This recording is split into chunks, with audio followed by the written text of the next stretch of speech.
இந்த அறிக்கையின்படி அந்த பொண்ணு வந்து பொய் சொல்லுது. அப்படித்தானே எடுத்துக்கணும். ஃபேக்ட், பல ஃபேக்ட் பொய் சொல்லுது. இல்லை, இது சம்பந்தமாக இதுவரையில் நடைபெற்ற விசாரணையில் எந்த ஆதாரமும் கிடைக்கவில்லை. எதுக்கு அந்த அடிச்சதுக்கு ஆதாரம் கிடைக்கல. ஆனா சில விஷயங்களை மறுத்திருக்கிறாங்க. ரெட் பிக்ஸல் நான் சொன்னது எல்லாமே உண்மைதான், எதுவுமே புறம்பான எதுவுமே நான் சொல்லலை அப்படின்றத மீண்டும் அறுதிட்டு அவங்க வந்து ஒரு உறுதியோட கண்ணீர் மல்க ஒரு 5 நிமிஷ காணொலி வந்து இப்போ ட்விட்டர் எக்ஸ் தளத்தில் வந்து பகிரப்பட்டுட்டு வருது.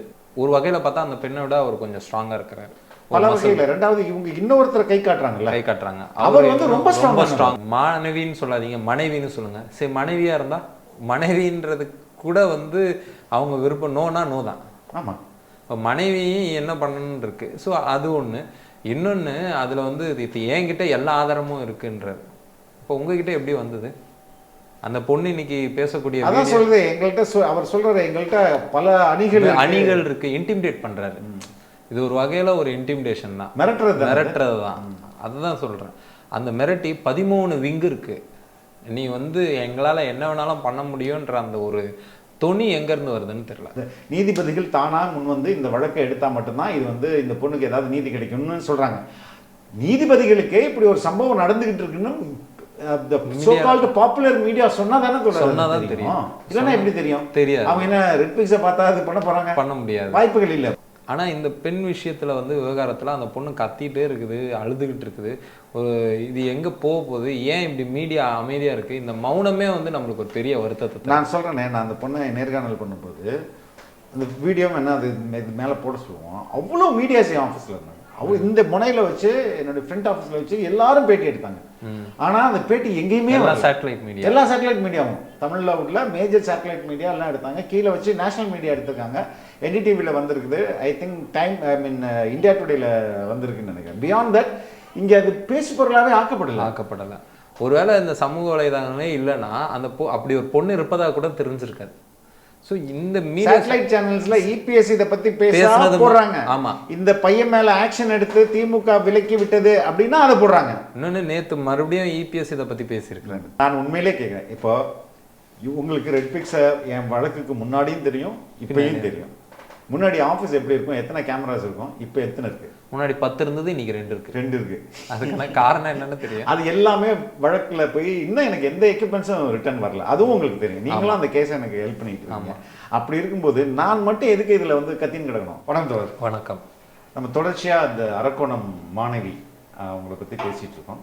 அதுல ஒரு முக்கியமான டெவலப்மெண்ட்டா காவல்துறை ஒரு செய்தி எடுத்திருக்காங்க. அது கொஞ்சம் படிச்சிட்டிங்கன்னா அதுலேருந்து தொடரலாம் நினைக்கிறேன். அதாவது நீங்கள் வெளியிட்ட அந்த பெண்ணின் பேட்டி, அதை ஒட்டி காவல் தரப்பு, குறிப்பாக ராணிப்பேட்டை மாவட்ட காவல்துறை 25/5/2025 தேதியிட்டு, ஆமாம், தேதியிட்டு ஒரு செய்தி அறிக்கை வெளியிட்டிருக்காங்க.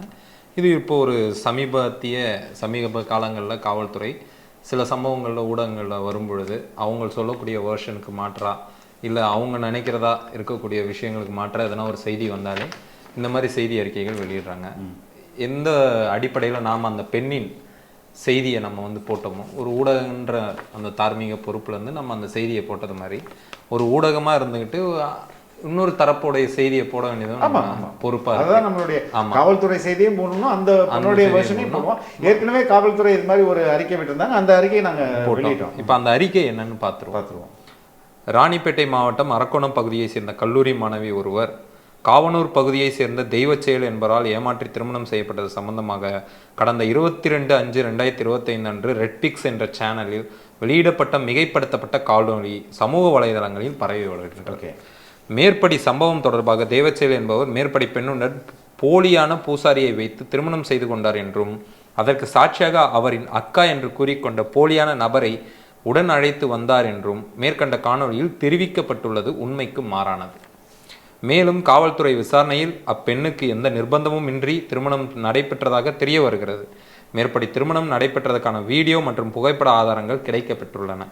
அப்பெண்ணின் அப்பா கொடுத்த புகாரில் வழக்கு பதிவு செய்யப்பட்டிருப்பதாகவும் சில அரசியல் கட்சியினரிடம் சென்று முறையிட்ட பிறகே காவல்துறையால் வழக்கு பதிவு செய்யப்பட்டுள்ளது என்று காணொலியில் கூறியிருப்பது உண்மைக்கு மாறானது.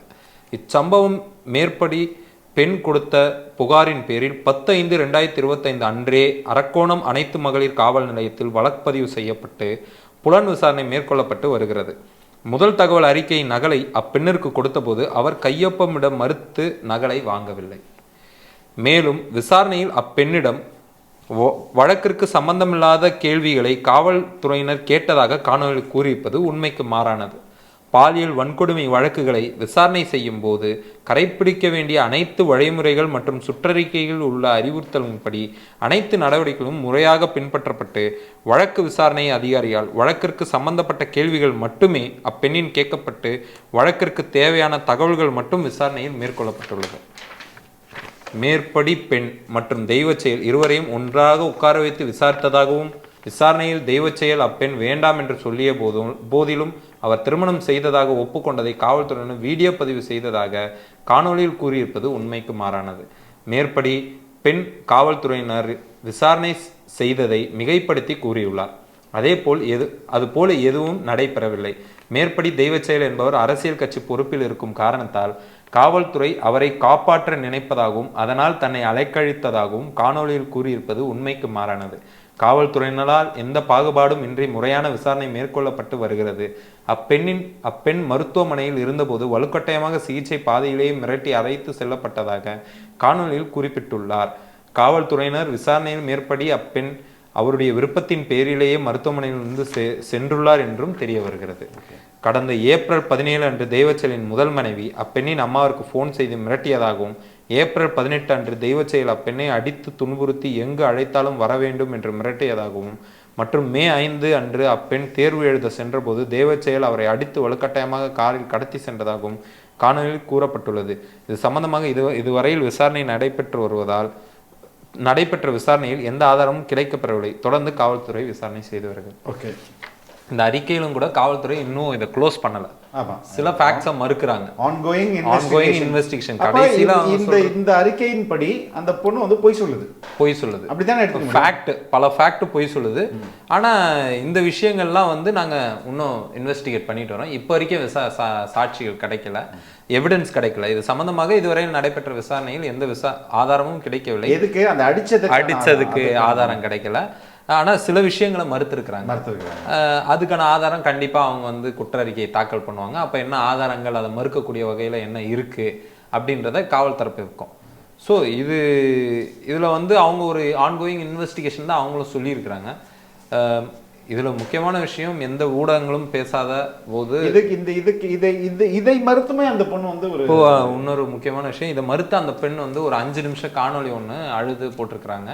2 நாள் முன்னாடி ஒரு இன்ஸ்பெக்டர் வந்து அவங்கள அடித்து பேப்பர் கொடுத்து ஏதோ ஒரு பேப்பரில் சைன் போட சொன்னதாகவும் அந்த சைன் போட மறுத்ததுனால பேப்பரை தூக்கி மூஞ்சில் விசிறி அடித்ததாகவும் என்னோட உண்மை இன்னை வரைக்கும் வந்து யாராலையும் காது கொடுத்து கேட்கப்படலை.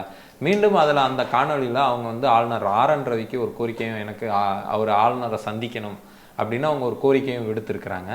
அதுக்கு கூடுதலாக அவங்க வந்து மீண்டும் மீண்டும் அரெஸ்ட் செய்யப்பட்டது உண்மைதான், எல்லாரும் என் மேலே நிறைய அலிகேஷன் வைக்கிறீங்க, இது வந்து எனக்கு போட்ட இன்னொன்று ரெட் பிக்ஸில் நான் சொன்னது எல்லாமே உண்மை தான், எதுவுமே புறம்பான எதுவுமே நான் சொல்லலை அப்படின்றத மீண்டும் அறுதிட்டு அவங்க வந்து ஒரு உறுதியோட கண்ணீர் மல்க ஒரு 5 நிமிஷ காணொலி வந்து இப்போ ட்விட்டர் எக்ஸ் தளத்தில் வந்து பகிரப்பட்டுட்டு வருது வைரலாக.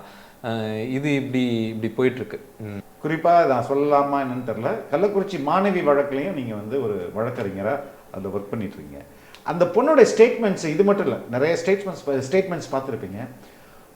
அப்போ அதுலேருந்து நீங்கள் என்ன இன்ஃபர் பண்ணுறீங்க? அது செய்த நியாயம் இருக்குன்னு நினைக்கிறீங்களா? அதோடைய வேதனைகள், அதோடைய வழிகள் வந்து உண்மைன்னு நினைக்கிறீங்களா? உங்களுடைய எப்போவுமே நான் ஒரு வழக்கை பார்க்கும்போது, இந்த மாதிரி சம்பவங்கள் பார்க்கும்போது, அவங்க எதிர்த்து புகார் கொடுக்கக்கூடிய நபர் அவங்கள விட ஸ்ட்ராங்காக இருக்கிறாங்கன்னா அவங்க புகார் கொடுக்கறதுல ஏதோ ஒரு அடிப்படை இருக்க போய் தான் அவங்க புகார் கொடுக்குறாங்க.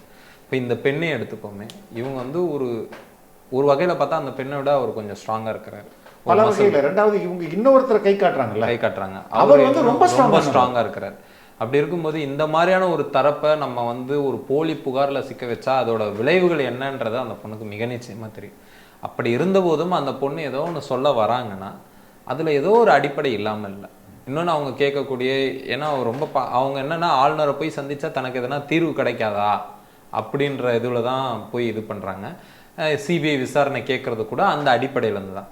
எனக்கு பார்க்கும்போது ஏதோ ஒரு அடிப்படை இருக்க போய் தான் அந்த பெண் வந்து இந்த மாதிரியான ஒரு விஷயத்தை ஒரு களத்திற்கு வந்து சொல்ல வராங்கன்னு நான் நினைக்கிறேன்.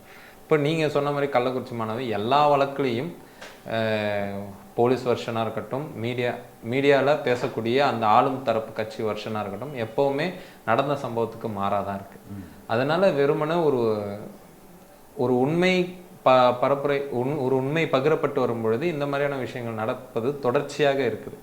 இந்த விஷயத்திலும் அப்படி நடந்திருப்பதற்கான வாய்ப்பு இருக்குது. ஆனாலும் வழக்கின் விசாரணையில் அவங்க அது குற்றமே நடக்கலைன்னு அவங்க ஒரு ரெஃபரல் சார்ஜ் ஷீட் போட்டால் கூட அந்த ரெஃபரல் சார்ஜ் ஷீட்டில் கூட அவங்க சில விஷயங்களை நமக்கு சாதகமாக விட்டுருப்பாங்க. ஸோ அது வரைக்கும் நம்ம காத்துட்டு இருக்க வேண்டியது ஒரு விஷயமா இருக்கு. இந்த இடத்துல அந்த பெண் வந்து தொடர்ச்சியாக வைக்கக்கூடிய ஒரு இதுவாக என்ன இருக்குன்னா, யாருமே என் செய்தியை கேட்கல. இன்னொன்று, நான் வந்து ஒரு கேரக்டர் அசாசினேஷன் செய்யப்படுறேன். இப்போ உதாரணத்துக்கு நீங்கள் கொஞ்சம் இப்போ ரொம்ப சமீபத்தில் பொள்ளாச்சி வழக்கு தீர்ப்பு வந்தது.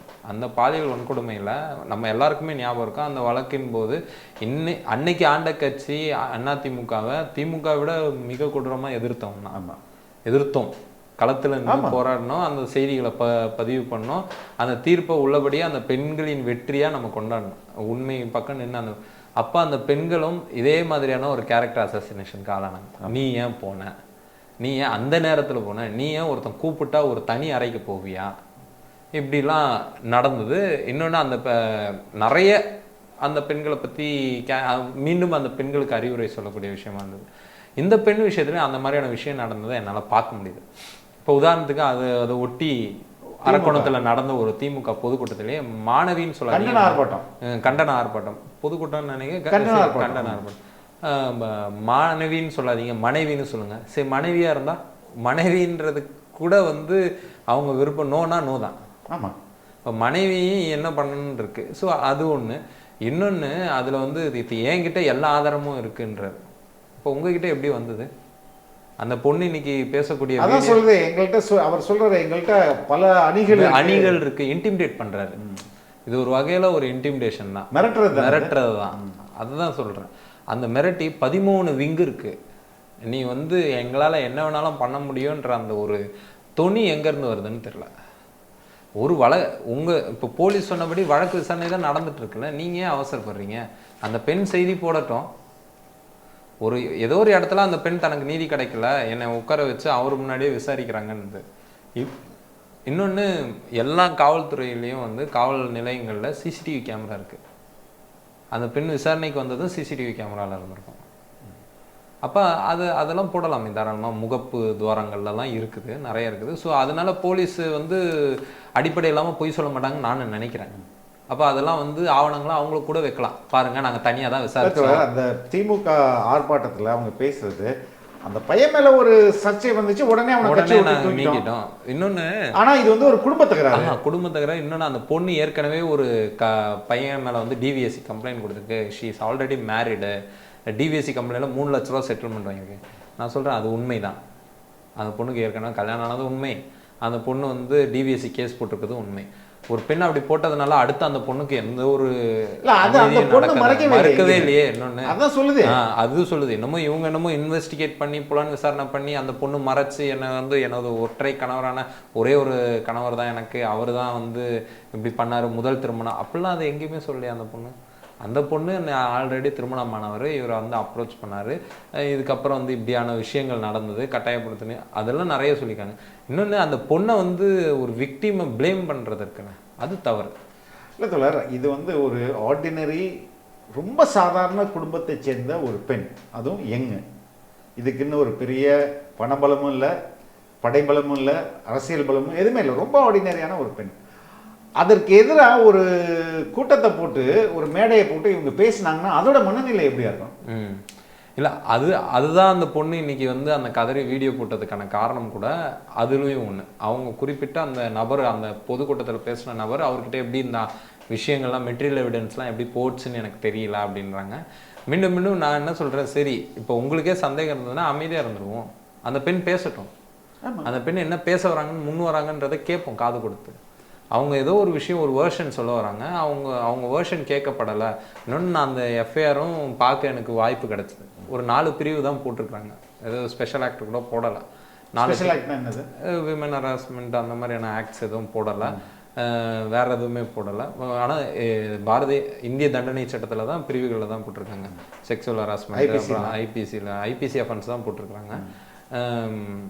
அண்ட் தென் வந்து கிரிமினல் இன்டிமிடேஷன் போட்டிருக்கிறாங்க. ஸோ வேறு எதுவும் பிரிவுகள் போட்ட மாதிரி தெரியல. ஸோ அந்த பொண்ணுக்கு வந்து அவங்க தரப்பை சொல்கிறதுக்கான அத்தனை உரிமைகள் இருக்குது. ஒரு ஜனநாயக நாட்டில் ஒரு இத்தனை வெளியில் இருக்கும்போது அத்தனை உரிமைகள் வாய்ப்புகள் இருக்கும்போது அவங்க பேச. அந்த பொண்ணு சொல்கிற மாதிரி அந்த எஃப்ஐஆர் வந்து அது கொடுத்த கம்ப்ளைண்ட் தானே? ஆமாம், அந்த பொண்ணு பேர் எனக்கு தெரியல. ஆனால் ஒரு பெண்ணோட பேரில் தான் அந்த எஃப்ஐஆர் இருக்குது. போஸ்டல் அனுப்பப்பட்டதா அதில் நேரடியாக கொடுக்கப்பட்டதா? அது போஸ்டல் அனுப்பப்பட்டது மாதிரி தான் அதான் இருக்குது. ஓகே, அதை தான் அவங்க சொல்லிகிட்டே இருக்காங்க. அவர் எங்கள் அப்பா அனுப்புனாரு, எங்கள் அப்பா ஆனால் இப்போ கம்ப்ளைண்ட் பேரில் ஒரு பெண்ணோட பேர் தான் இருக்குது. ஸோ இந்த விஷயங்கள் ஒரு பக்கம். இன்னைக்கு மீடியா ஒரு சைலண்ட் ஸ்பெக்டேட்டராக இருக்கக்கூடாது. இல்லை, இப்போ இங்கே வந்து நான் இன்னொரு கேஸையும் நம்ம கம்பேர் பண்ணலாம்னு நினைக்கிறேன். சீமான் வழக்கு, அவங்க ஒரு நடிகை. She is not a young girl like student. இது மாதிரி 21 வயது ஸ்டூடெண்ட்லாம் கிடையாது. அந்த அம்மா வந்து உண்மையிலே ஒரு 38-35 வயது ஒரு மனநிலை உள்ள ஒரு பெண், ஒரு நடிகை.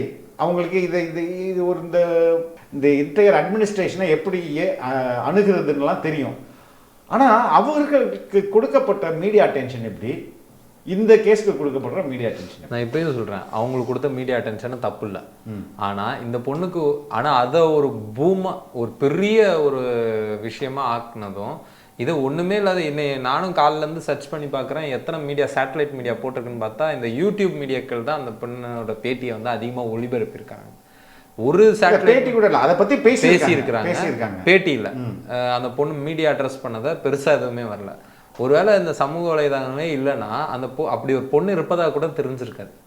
ஸோ இந்த சேட்டலைட் சேனல்ஸ்ல இபிஎஸ் இதை பற்றி பேசுறது போடுறாங்க. ஆமாம், இந்த பையன் மேலே ஆக்ஷன் எடுத்து திமுக விலக்கி விட்டது அப்படின்னா அதை போடுறாங்க. இன்னொன்று நேற்று மறுபடியும் இபிஎஸ் இதை பற்றி பேசியிருக்கிறாரு. அதையும் நம்ம அதையும் நம்ம இந்த வீடியோலயே சேர்ப்போம். அதையும் நம்ம கவனிக்க வேண்டியதா இருக்கு. அவரு அந்த விஷயத்தை விடுற மாதிரி இல்லை. ஒரு பெண்ணுக்கு ஏற்பட்ட அவலநிலை, அந்த பெண் காவல் நிலையத்திலே புகார் கொடுக்கின்றார். உச்சநீதிமன்ற தீர்ப்பின்படி அந்த பெண் கொடுத்த புகாரை அப்பொழுது எஃப்ஐஆர் பதிவு செய்ய வேண்டும். ஆனால் அந்த பெண் 7ஆம் தேதி காவல் நிலையத்திலே புகார் கொடுக்கின்றார். 10ஆம் தேதி தான் அந்த புகாரை பதிவு செய்கின்றார்கள். அந்த புகார் செய்த அந்த நபர் தெய்வச் செயல் என்று பெயர், பத்திரிகையில் வந்த செய்தி. அவர் சாதாரண பிரிவின் அடிப்படையிலே வழக்கு பதிவு செய்யப்படுகிறது. அவர் நீதிமன்றத்தை அணுகின்றார். உடனே ஜாமீன் கிடைக்கின்றது. இந்த பெண் கொடுத்த புகார் பத்திரிகையிலும் ஊடகத்திலும் வலைதளங்களிலும் இன்றைக்கு வெளியிட்டிருக்கின்றார்கள். இது எவ்வளவு பெரிய கொடுமை! வழக்கு சம்பந்தப்பட்ட புகார் கொடுத்தவர்கள் இதை வெளியிடக்கூடாது, காவலர். ஆனால் அந்த பெண்மணி கொடுத்த அந்த புகார்கள் அப்படியே ஊடகத்திலும் வலைதளங்களிலும் வந்ததாக அந்த பெண்மணி பேட்டியளித்திருக்கின்றார். அதோடு தனக்கு ஏற்பட்ட கொடுமைகளை மேதக ஆளுநரிடம் தெரிவிப்பதற்காக சென்னை சென்றிருக்கின்றார் அவருடைய தாயாருடன். அங்கே சென்றவுடன் அங்கே இருக்கின்ற காவலருக்கு இது தெரிய வருகிறது. மேதக ஆளுநரை சந்திக்க விடாமல் தடுத்து நிறுத்தி அந்த பெண்மணியும் அவரோடு வந்த தாயாரையும் ஒரு ஆட்டோவில் 2 பெண் காவலர்கள் ஏற்றி வழியிலே இறக்கி விடுகின்ற கொடுமை இந்த ஆட்சியிலே தான் பார்க்கப்படுகிறது. அந்த பெண்மணி சொல்லுகின்றார், இவ்வளவு கொடுமை எனக்கு ஏற்பட்டிருக்கின்றது. எனக்கு ஏற்பட்ட இந்த அவலங்கள் வேறு எந்த பெண்ணுக்காக ஏற்பட்டால் அவள் எப்படி துணிந்து வந்து புகார் கொடுப்பார்கள் என்று அச்சத்தோடு தன்னுடைய நிலைமையை ஊடகத்தின் வாயிலாக வெளிப்படுத்தியிருக்கின்றார். இந்த செய்தியெல்லாம் ஊடகத்தின் வாயிலாக வெளிவந்திருக்குது. எவ்வளோ மோசமான ஆட்சி நடைபெற்று கொண்டு என்பதற்கு இந்த அரக்கோணமே சாட்சி என்பதை இந்த நேரத்தில் தெரிவிக்க விரும்புகின்றேன். இன்னொன்று, இந்த விஷயத்தில் எனக்கு ரொம்ப புருவத்தை ஒரு அச்சமாக இருந்த ஒரு விஷயம் என்னென்னா, அவங்க சொல்லக்கூடிய அந்த 20 அந்த எண்ணிக்கைகள். இன்னொன்று, இதில் ஏதோ ஒரு இடத்துல ஏதோ ஒரு செயின் இருக்கிற மாதிரியே ஒரு சந்தேகம் இருக்குது. அதனால் எப்படி பொள்ளாச்சி வன்கொடுமையில் வந்து இந்த நீங்கள் இதை பேரலல் மீடியா ட்ரையலாக பார்க்கவே முடியாது. இது நம்ம ட்ரையல் நடத்தலை. இல்லை, நான் உண்மையிலே நான் என்ன அதோடைய வேர்ஷன் வெளியில் வரணும். ஆமாம், அந்த பெண்ணுடைய வேர்ஷன் வெளியில் வரணும் மட்டுமே என்னுடைய குறிக்கோள். மோரோவர் ஒரு பொள்ளாச்சியில் எப்படி ஒரு புற அழுத்தம் விஷயத்தை விசாரிக்க அந்த உண்மையை நோக்கி அந்த விசாரணை வந்து சரியான திசை வேகத்தில் போடுவதற்கு இந்த புற அழுத்தமும் ஒரு காரணியாக அமைஞ்சது. அது போல இதுல ஒருவேளை அந்த பொண்ணு பொய் சொல்றாங்கன்னா அது வெளிப்பட்டுட்டு போட்டோம். புற அழுத்தம் எதுவுமே இல்லையே. இல்லாத போது அந்த ஒரு பெண் தான் பேசிட்டு இருக்காங்கன்னும் போது அந்த பெண்ணை வந்து ஒரு டோட்டலா இது பண்றது, இழிவுபடுத்துறது, அதுல வந்து உடன்பாடு இல்லை. அப்போ எப்படி வந்து வருவாங்க பேச? முதல் இப்போ எல்லா வழக்கு இப்போ இந்த வழக்கை வந்து சூமோட்டோவாக எடுக்கணும் அப்படின்னு நிறைய பேர் இந்த நீதிபதிகள் தானாக முன் வந்து இந்த வழக்கை எடுத்தால் மட்டும்தான் இது வந்து இந்த பொண்ணுக்கு ஏதாவது நீதி கிடைக்கும்னு சொல்கிறாங்க. நீதிபதிகளுக்கே இப்படி ஒரு சம்பவம் நடந்துகிட்டு இருக்குன்னு பாப்புலர் மீடியா சொன்னாதானே தெரியும். இல்லைன்னா எப்படி தெரியும்? தெரியாது. அவங்க என்ன ரெட் பிக்ஸை பார்த்தா அது பண்ண முடியாது. வாய்ப்புகள் இல்லை. அதாவது ப்ராபபிலிட்டிஸ் ஆர் லெஸ். எல்லா மீடியாவும் இதை பற்றி பேசுது, எல்லா நியூஸ் பேப்பரும் இதை பற்றி பேசுது, எல்லா மீடியாக்களும் இதை டிபேட் ஆக்குது அப்படின்னா அட்லீஸ்ட் நீதிபதிகள் கூட அதை தானா எடுத்து வழக்கா எடுத்து மக்கள் மத்தியில் கூட நீங்கள் சொன்ன மாதிரி இவர் நாம் தமிழர் கட்சியின் தலைமை அவர் சீமான் அவர் அந்த விஷயம் கூட ஒரு அந்த அவர் விசாரணைக்கு போகிறத லைவ்லாம் போட்டு ஏர்போர்ட்லேருந்து இது வரைக்கும் எல்லா மீடியா வரைக்கும் அவர் வாழ்நாளில் அப்படி ஒரு லைவ் கவரேஜ் அவருக்கு வந்தே இருக்காரு. இப்போ எப்படி ஜெயலலிதா கான்வாய் போனால் வருமோ அந்த மாதிரி ஒரு ஹைப் கொடுத்து இது பண்ணாங்க. ஆனால் கடைசியில் இப்போ அந்த வழக்கு என்ன நிலைமையில் இருக்குன்னு கூட தெரில. ஸோ இது ஒரு பக்கம். ஆனால் இந்த பெண் விஷயத்தில் வந்து விவகாரத்தில் அந்த பொண்ணு கத்திகிட்டே இருக்குது, அழுதுகிட்டு இருக்குது. இது எங்கே போக போகுது? ஏன் இப்படி மீடியா அமைதியாக இருக்குது? இந்த மௌனமே வந்து நம்மளுக்கு ஒரு பெரிய வருத்தத்தை. நான் சொல்கிறேனே, நான் அந்த பொண்ணை நேர்காணல் பண்ணும்போது அந்த வீடியோ என்ன அது மேலே போட சொல்லுவோம். அவ்வளோ மீடியாஸ் என் ஆஃபீஸில் இருந்தாங்க. இந்த முனையில் வச்சு என்னோட ஃப்ரெண்ட் ஆஃபீஸில் வச்சு எல்லாரும் பேட்டி எடுத்தாங்க. ஆனால் அந்த பேட்டி எங்கேயுமே எல்லா சேட்டலைட் மீடியாவும் தமிழில் உள்ள மேஜர் சேட்டலைட் மீடியா எல்லாம் எடுத்தாங்க. கீழே வச்சு நேஷனல் மீடியா எடுத்திருக்காங்க. NDTVயில் வந்திருக்குது. ஐ திங்க் இந்தியா டுடேல வந்திருக்குன்னு நினைக்கிறேன். பியாண்ட் தட் இங்கே அது பேசு பொருளாகவே ஆக்கப்படலை. ஆனால் சீமானுடைய பிரச்சனைக்கு அவ்வளோ கூட்டமாச்சு. சரி, அப்போ அவங்க சொன்னது வந்து பெண் விஷயம், பெண்களை இழிவுபடுத்தக்கூடாது, அவங்கள வந்து நடிகையாக இருந்தால் அவங்க பாலியல் வன்கொடுமை நடந்திருக்கு, அதெல்லாம் நம்மளுக்கு எல்லாருக்கும் பாடம் எடுத்தாங்க. சரி, அந்த பாடத்தில் ஒரு சரியான தார்மீகம் இருக்குன்னு கூட வச்சுப்போம். இருந்தது. ஆமாம், கரெக்ட். நான் சொல்ல அதை விட அதிக முக்கியத்துவம் இந்த பெண்ணுக்கு கொடுக்கப்பட்டிருக்குமா இல்லையா? ஆமா, இல்ல அட்லீஸ்ட் ஈக்குவல் இம்பார்ட்டன்ஸ்லாம் கொடுத்துருக்கலாம்ல.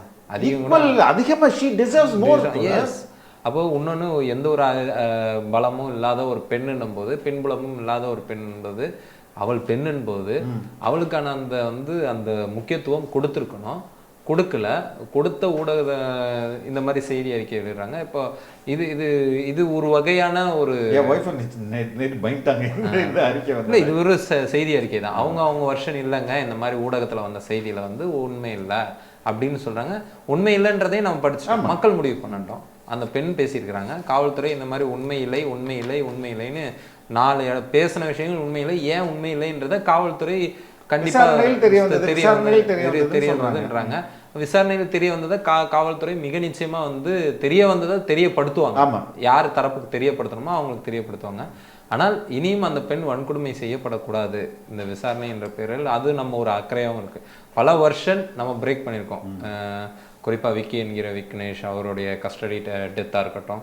ஏன் நான் இதே இதில் உட்காந்து ஒரு 3 நாள் கஸ்டடி டார்ச்சரை பேசியிருக்கிறோம். ஒரு நிறைய என்கவுண்டர்ஸ் டெத்தை பற்றி பேசியிருக்கிறோம். அது எல்லாம் வந்து போலீஸ் மீடியா வேற ஒரு வெர்ஷனை போட்டுச்சு, போலீஸ் வெர்ஷனை போட்டுச்சு. அப்போ அதை நம்ம போடாமல் நம்ம வந்து ஒரு ஹியூமன் ரைட்ஸ் பெர்ஸ்பெக்டிவ்லேருந்து மக்களோட வெர்ஷனை எடுத்து போட்டோம். அதே போல தான் இந்த விஷயத்திலையும் நம்ம வந்து அந்த மாதிரி தான் செயல்பட்டுருக்கோம். இப்போ சவுத் சங்கரும் திரும்பவும் ஒரு நேர்காணல் ஒன்று இப்போ ஐ திங்க் இந்தியா கேட்ஸ் ஏதோ ஒரு சேனலில் பண்ணியிருந்தாங்க. அப்போ கள்ளக்குறிச்சி மாணவி விஷயத்தை பற்றி பேசும்போது திரும்ப வந்து சொல்கிறார் சார்கிட்ட, we should always be with a victim. ஏன்னா அவங்க சைடு தவறாகவே இருந்துட்டு போகுது, அவங்க பக்கம் தப்பாகவே இருந்துட்டு போகுது. ஆனால் அவங்க எதிர்க்கிறவனுக்கு வந்து அவன் பெரிய பணக்காரன், அவனால் எல்லாத்தையும் வாங்க முடியும், மிகப்பெரிய வக்கீல்களை வைக்க முடியும், எல்லாத்தையும் அவனால் அஃபோர்ட் பண்ண முடியும். ஆனால் இந்த குடும்பத்தால் அது மாதிரி பண்ண முடியாது. ஸோ நம்ம எப்போதுமே விக்டிம் சைடு தான் இருந்து ஒரு பிரச்சனையை பார்க்கணும் அப்படின்னு அவர் சொல்லியிருந்தாரு. This is what I have been doing all these days. ஆமாம், ஏன்னா விதி என்பது இப்போ நடக்கிறது. விதி விலக்குகள் சில சமயம் வரக்கூடிய தரப்பு போய் கூட சொல்லலாம். ஆனால் அந்த விதி என்னவா இருக்கு, அந்த விதி என்னவா இருக்குதோ அந்த தரப்புல இருந்து அவங்க கண் கொண்டு நம்ம பார்க்கணும். அவங்களோட அதுக்கப்புறம் எந்த ஒரு முன்முடிவு இல்லாமல் பார்க்கலாம். பார்த்துட்டு நம்மளோட ஐயங்களா அவங்க கிட்ட வைக்கலாம். அதை தான் நம்ம அந்த காணொலிகளில் பண்ணோம். இன்னொன்னு இந்த மாதிரியான விஷயம் நம்ம கூட பண்ணாம இருந்தா இது எங்க போகும்னு தெரியல. அந்த பெண்ணுகிட்ட கூட ஏமா இன்ட்ரடியூஸ் தானே பண்ணி வச்சாரு, அதுல என்ன தப்பு இருக்கு, அங்க ஏதாவது தவறா நினைக்கிறது முயற்சி பண்ணாங்களான்னு கூட நான் கேட்டிருக்கீங்க. சரி, ஏன்னா to bring out the truth. இன்னொன்னு மீண்டும் மீண்டும் சொல்றேன், இது பேரலல் மீடியா ட்ரையல் கிடையாது. நம்ம பண்ணது வந்து அந்த பொண்ணு பேசணும்னு நினைக்கிறாங்க, பேசணும்னு அவங்க நீதிமன்றத்துல பேசுறதை தாண்டி அவங்க இங்கேயும் மக்கள் தரப்புல பேசணும். ஏன்னா நீங்க என்னைக்கு ஒரு பெண்ணை, ஒரு விக்டிமை பொதுத்தளத்தில் இழிவுபடுத்தி விட்டீர்களோ, ஒருவேளை இந்த பொதுத்தளம் அமைதியாக இருந்திருந்தால் அந்த பெண்ணை இவ்வளவு பேசியிருக்க மாட்டாங்க. அவங்க வெறும் கம்ப்ளைண்ட் கொடுக்கறது, இப்போ ஒரு நாளைக்கு நூற்றுக்கணக்கான புகார் மனுக்கள் வருது, எல்லாருமே யூடியூப்ல போய் பேசிட்டு இருக்காங்க. இப்போ யார் பேச வேண்டிய நிருபம்? இப்போ உதாரணத்துக்கு கொஞ்ச நாள் முன்னாடி சென்னை மேயருடைய தந்தை வந்து இது பண்ணாருன்னு சொல்லி ஒரு புகார் கொடுத்தாங்க. அது ஏன் வருது மீடியாவில்? அது ஏன் மீடியாவில் வருதுன்னா, போலீஸையும் நம்ப முடியாதோ, அதனால வந்து சரி நம்ம மக்கள் தரப்புக்கிட்டே இதை முன் வச்சிருவோம், இனியாவது நம்ம பாதுகாக்கப்படுவோம். அவங்க வந்து நான் அந்த தொடர்ச்சியாக ஃபாலோ பண்ணுறதுனால தெரியும், அவங்க வந்து இந்த கம்ப்ளைண்ட் கொடுக்குறாங்க, அது அவங்களுக்கு திருப்தி அடையல. லீகலாக எப்படின்னு அது அவங்களுக்கும் தெரியாது. லீகலாக அவங்க எஃப்ஐஆர் போட்டிருக்காங்க, அந்த டீட்டெயில் அவங்களுக்கு லீகலாக புரிஞ்சுக்க முடியும் தான் என்னன்னு தெரியல. அங்கே எந்த ஆக்ஷனுமே எடுக்கப்படல, அந்த எஸ்பி ஆஃபீஸில் எடுக்கப்படல, அப்படி இப்படின்னு அவங்களோட வேர்ஷன் தான். படிப்படியாக வந்து டிஜிபி ஆஃபீஸ்லையும் பேசுகிறாங்க. டிஜிபி ஆஃபீஸ்ல இருந்தும் எந்த மீடியாவும் பேசலை. அரக்கோணத்திலேயே நிறைய முறை அவங்க வந்து பேட்டிகள் கொடுத்துருக்காங்க, எங்கே மீடியாவிலையும் வரல. இன்னொன்று, மீடியாவில் பேசுறது வந்து ஒரு பிழையெல்லாம் ஒன்றும் கிடையாது. ஒரு விக்டிம் மீடியா வாட்டர், அப்போ ஏன் வந்து கமிஷனர் ஆஃபீஸில் மீடியா நிற்கணும்? அப்போ போலீஸே என்னன்னு நினைக்குதுன்னா அது சட்டவிரோதம் கிடையாது. சட்டவிரோதம் கிடையாது, எந்த ஒரு சட்டவிரோதம் கிடையாது. அவங்க எல்லாருமே அப்படின்னு பார்த்தா ஒரு புகாரை வந்து அவதூறாக மாற்றக்கூடிய முடியும். இப்போ இப்படி பேசுனா நான் உங்க மேலே அவதூறு வழக்கு போடுவேன், உங்க மேலே கிரிமினல் ஆக்ஷன் எடுப்பேன்னா, இப்போ ஒவ்வொரு புகார் மனுமே என் வருஷன்லேருந்து தான் நான் கொடுக்குறேன். அப்போ புகாரை சொல்வதற்காகவே ஒருத்தர் தண்டிக்கப்பட முடியாது. இது ஒரு முக்கியமான விஷயமா இருக்கு. இன்னொன்று, அந்த பொண்ணோட மீண்டும் மீண்டும் தெளிவுபடுத்த வேண்டியது என்னன்னா, அந்த பெண்ணின் அந்த வேர்ஷனை போட்டதுக்கான காரணம் வந்து அவங்களுக்கான நியாயம் நடக்கலை, அவங்களுக்கு ஒரு இன்ஜஸ்டிஸ் நடப்பதா அவங்க கருதும் போது அவங்களுடைய வருஷனை போட வேண்டியது ஒரு தார்மீகமாக மீடியாவோட கடமையாக இருக்குது.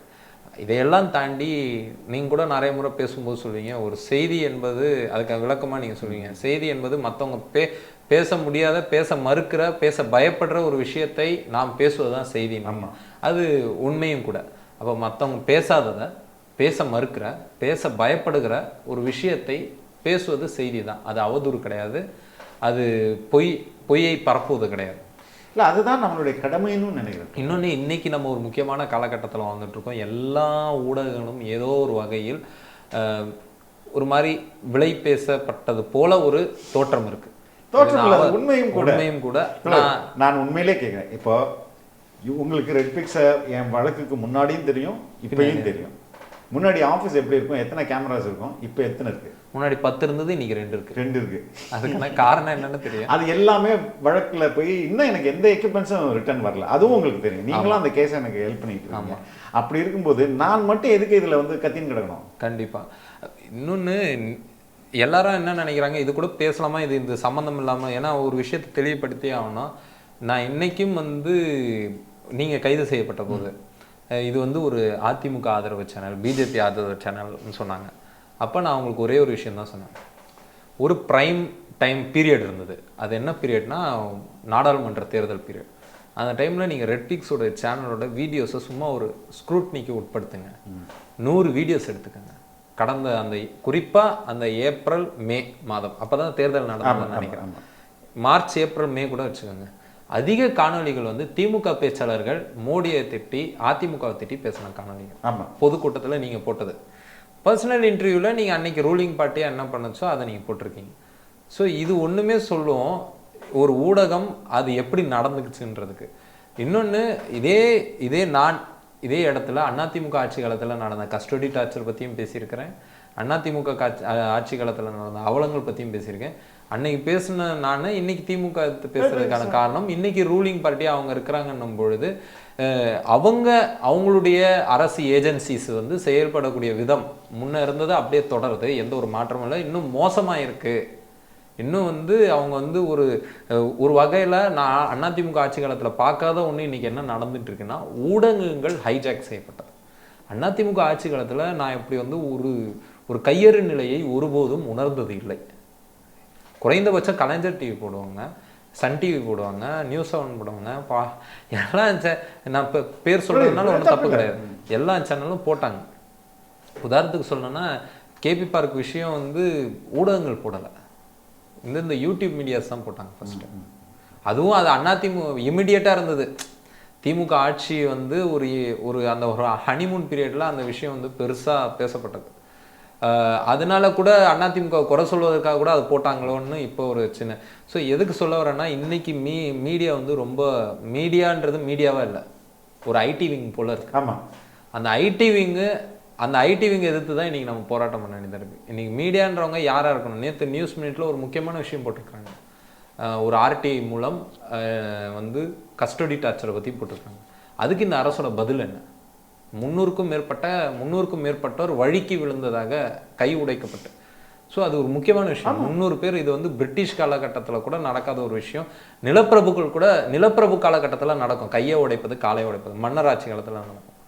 ஆனால் அது இன்றைக்கும் ஒரு ஜனநாயக நாட்டில் நடக்குது. ஸோ இதெல்லாம் எப்போ பேச முடியும், எப்படி பேசுவது? அப்போ இந்த மாதிரியான விக்டிமோட வாய்ஸாக இல்லைன்னா எதுக்கு நம்ம இயங்கணுன்றேன்.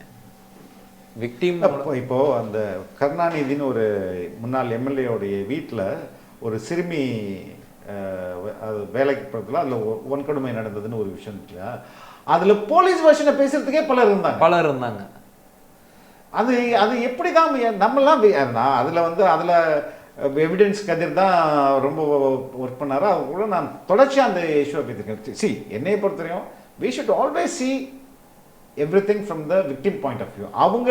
அவங்களுக்கு ஒரு ஃபேர் ஆப்பர்ச்சுனிட்டி கொடுக்கணும், அந்த பிளாட்ஃபார்ம்ல நம்ம கொடுக்கணும். ஏன்னா இப்ப இவங்களால ஒரு மாவட்ட காவல்துறையால செய்தி அறிக்கை வெளியிட முடியல, இதை எல்லா பேப்பர்லயும் போட முடியும், போட்டு ஆகணும். போடுங்க, தப்பு இல்லை. ஆனா அந்த பொண்ணோட செய்தியை போட்டாகணுன்ற நிர்பந்தம் உங்களுக்கு இல்லைல்ல. அப்போ நிர்பந்தம் நீங்க இல்லைன்றதுனால நீங்க போடாம இருக்கிறீங்க. அப்ப எனக்கு வந்து வாய்ப்பு இருக்கும்போது நான் போட்டா அது தப்பும் கிடையாது. அதனால அது போட வேண்டியது இன்னொரு முறை கூட அவங்க பேச வாய்ப்பு கேட்டா நம்ம கொடுக்கணும். கண்டிப்பா உறுதியை கொடுத்துதான். ஆமா, இப்ப இன்னைக்கு பேசியிருக்காங்க காலையில. இதுக்கப்புறம் அவங்க எப்படி எதிர்கொள்ள போறாங்கன்றது அது அவங்களுடைய இது. நம்ம ஒரு ஊடகமா, ஒரு சமூக செயற்பாட்டில் இருக்கக்கூடிய நாம், ஒரு ஊடகத்தோடு நாம் எப்படி ஒரு விஷயத்தை கையாளணுன்றது நம்மளுடைய அது பொறுப்பு. அந்த பொறுப்புல இருந்து தான் நம்ம அவங்க உடன் நின்றுருக்கோம். மற்றபடி ஒரு ஆட்சிக்கு எதிரான ஒரு செயலை எப்போதுமே தொடர் நான் ஒரு ஊடகம் என்பது நான் சொல்ற மாதிரி விக்டிம் பாயிண்ட் ஆஃப் வியூல தான், அது ஸ்டேட்டா இருந்தாலும் அப்போசிஷன் பாயிண்ட் ஆஃப் வியூல தான் நான் பார்க்கணும் தோழர். இன்னொன்னு பொள்ளாச்சியோ அரக்கணமோ சிலருக்கு அஜெண்டாவா இருக்கலாம், நமக்கு அஜெண்டா கிடையாது. No no we don't have any agenda. அது நீங்கள் வந்து கள்ளக்குறிச்சி மாணவியாக இருக்கட்டும், தூத்துக்குடி துப்பாக்கிச்சூடாக இருக்கட்டும், சாத்தான்குளமாக இருக்கட்டும், பொள்ளாச்சியாக இருக்கட்டும், இன்றைக்கி நடந்த அரக்கோணமாக இருக்கட்டும், எதுவுமே அஜெண்டா கிடையாது.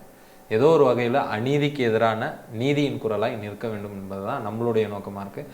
அந்த வகையில் இப்போ நம்ம ஏடிஎம்கே இந்த விஷயத்தை எடுத்து பேசுகிறாங்கன்றதுனாலே அவங்களை க்ளோரிஃபை பண்ண முடியாது, பண்ணவும் கூடாது, பண்ணவும் மாட்டோம்.